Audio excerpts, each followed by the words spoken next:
সরকার আর নেই দরকার, এই জিহাদিদের সরকার আর নেই দরকার।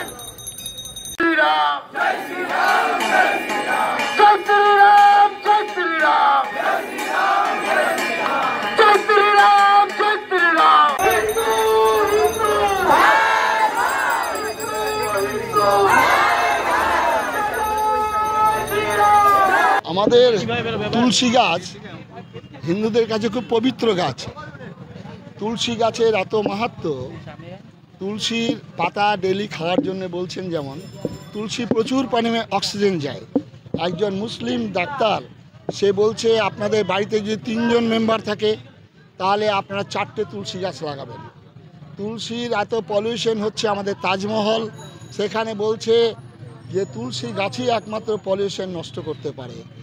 ক্যান্সারের হ্যাজ নো অ্যান্সার, তুলসী গাছ একমাত্র পারে আমাদের ক্যান্সার প্রতিরোধ করতে।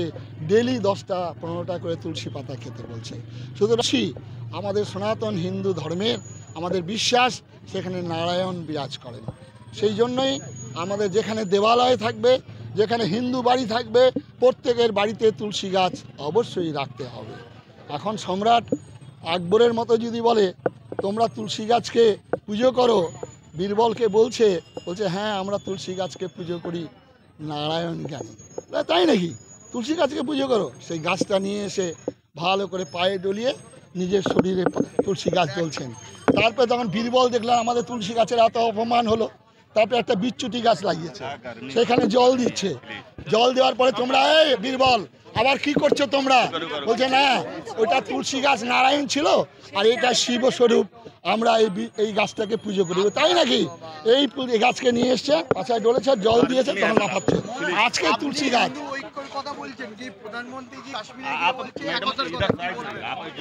হিন্দু চিরকালের ঐক্যর কথা বলছে। আমাদের বেদ, বেদান্ত, উপনিষদ সব জায়গায় একতার কথা বলছে। রামায়ণ, মহাভারত সব জায়গায় একতার বলছে। সংগচ্ছদং সংগদং সব মানুষই জানতাম। ভারতবর্ষের ধর্মনিরপেক্ষতা মুখে বলতে হয় না, আমরাই একমাত্র সর্বেশাং মঙ্গলাং ভূয়াৎ বলি। আমরাই একমাত্র গাছকে পুজো করি, পাথরকে পুজো করি, সাপকে পুজো করি। আমরা ধর্মনিরপেক্ষতা কাকে বলে? ধর্মনিরপেক্ষতা এর থেকে আর বড় আছে নাকি? ভারতবর্ষের সমস্ত শ্রেণীর দিবে আর নিবে, মিলাবে আর মিলবে, যাবে না ফিরে এই মহাভারতের সাগর তীরে। কেউ যদি মনে করে আমরা মুসলমানদের তাড়িয়ে এটা হিন্দু বানাবো, এটা মূর্খের স্বর্গে। কেউ যদি মনে করে মুসলমানরা আমরা যেখানে সংখ্যায় বাস করি, হিন্দুদের জ্বালিয়ে পুড়িয়ে মেরে দিয়ে আমরা এটা মুসলমান বানাবো, এটা মূর্খের স্বর্গে বাস করছে। ভিত্তিতে তারা নারী সশস্ত্রীকরণের কথা বারবার বলেছে, কিন্তু কথার মাধ্যমে বললেও তাদের ভণ্ডামি বারবার আমরা লক্ষ্য করছি। বিভিন্ন দেখতে পারি আমরা, নারী পাচার রয়েছে, অ্যাসিড হামলা রয়েছে, শিশু ধর্ষণ রয়েছে। গুজরাটে মোদী অমিত শাহর পুরনো গড়, সেখানে বিলকিস বানুর হত্যাকাণ্ড লক্ষ্য করেছি আমরা। বিজেপি নেতারাই বলেছিল ওরা নাকি ভালো পরিবার থেকে এসেছে, তাই এটা ছাড়া উচিত। মণিপুরে কি লক্ষ্য করলাম আমরা? 2023 সালে 2 কুকি মহিলাকে নগ্ন করে তারা ঘোরালো, ভিডিও ভাইরাল হলো, পুরো দেশ হতবাক। কিন্তু প্রধানমন্ত্রী 80 দিন চুপ, মৌনতা পালন করেছেন। সারা পৃথিবী জুড়ে তার মতামত, ভাবনা চিন্তা আছে, কিন্তু মণিপুর নিয়ে তার কোনো ভাবনা চিন্তা নেই। আবার কি লক্ষ্য করলাম?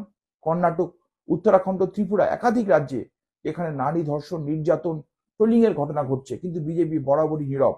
অপরাধীকে তারা আড়াল করার চেষ্টা করছে। ঠিক উল্টো দিক থেকে আমরা কি দেখতে পাচ্ছি? মমতা বন্দ্যোপাধ্যায় মাননীয় মুখ্যমন্ত্রী যেখানে বিজেপির বিরুদ্ধে নারী বিদ্বেষী আক্রমণ করছেন, একমাত্র তিনি একা মহিলা যিনি নিজের কাঁধে করে একটা জাতীয় দলের জন্ম দিয়ে 3-3বার জন্য রাজ্য দখল করেছে, অথচ বিজেপি বারবার কুচ্ছা রটাচ্ছে তার নামে। তাকে নিয়ে বিজেপি নেতারা কুচ্ছা করছে, কখনো কসুর করছে না। বিজেপি রাজ্য সভাপতি সুকান্ত মজুমদার তাকে এমন এমন কথা বলছেন যেটা বলতে আমাদের মিডিয়াতে লজ্জা রাখছে। বিজেপির সাংসদ সৌমিত্র খাঁ বলছেন তার বয়স নিয়ে আক্রমণ করা হচ্ছে, তাকে টনিক খাওয়ার কথা বলা হচ্ছে। বিজেপির আরেক নেতা তার পোশাক আচরণ নিয়ে মন্তব্য করছেন লজ্জাজনক। অথচ যে মানুষটার হাত দিয়ে বাংলায় মুখ্যমন্ত্রীর মাধ্যমে কন্যাশ্রী, রূপশ্রী, লক্ষ্মীর ভান্ডার স্বাবলম্বী করার চেষ্টা করেছেন নারীকে, তাদের বিরুদ্ধে এরকম ভাষার প্রয়োগ সত্যি বাংলার মানুষকে লজ্জিত করেছে এবং বাংলার মায়েদেরকে লজ্জিত করেছে। উত্তর খোঁজা উচিত আমাদের এমন একজন নারীর বিরুদ্ধে যিনি বারবার আমাদের বাংলার মানুষকে সশস্ত্রীকরণ, আত্মনির্ভর হওয়ার, স্বনির্ভর হওয়ার প্রচেষ্টা করছেন। তার বিরুদ্ধে বিজেপির এই ভণ্ডামোর প্রচার, বিজেপির এই নোংরামো আমাদেরকে বারবার আমাদেরকে আহত করেছে। একদিক থেকে নরেন্দ্র মোদী বলছেন বেটি বাঁচাও বেটি পড়াও, 600 কোটি টাকা তার প্রজেক্ট, 70% তার মধ্যে শুধু খরচা হয়েছে কিসের জন্য? শুধুমাত্র বিজ্ঞাপনের জন্য। কার ছবি দেওয়া হচ্ছে সেই বিজ্ঞাপনে? কোনো বেটির বিজ্ঞাপনে বেটির ছবি নেই। ভারতবর্ষের এক বেটার ছবি দেওয়া রয়েছে, আমরা জানি কার ছবি। বাস্তবে স্কুলছুট ছেলে মেয়েদের সংখ্যা বেড়েছে, বিজেপি সরকারের এবং বিজেপি নারী শিক্ষা স্বনির্ভর প্রকল্পে বরাদ্দ টাকার পরিমাণও কমে গিয়েছে।